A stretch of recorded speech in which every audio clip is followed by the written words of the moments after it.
The Daily Code Snippet. This week, we look at how to add video and audio. I will date myself, but when I first learned how to code in HTML and CSS, HTML5 was in its infancy. Back then, most video content was Adobe Flash, and a transition was occurring towards the use of more modern video formats. Flash was still an important fallback format. This year, Flash support has finally been completely severed, and it has been on its way out for several years, since Steve Jobs criticized it and stopped supporting Flash content on Apple products.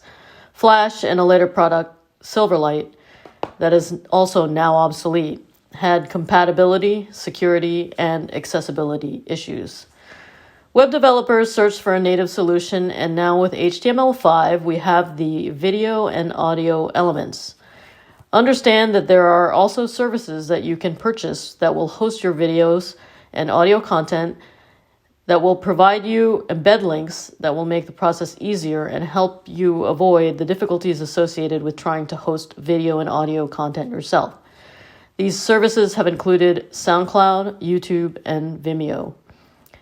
Just like with images, there are multiple video and audio formats. We will discuss these first in the next video so you understand what formats are appropriate for what you are doing. Presented by Designers Learn Code.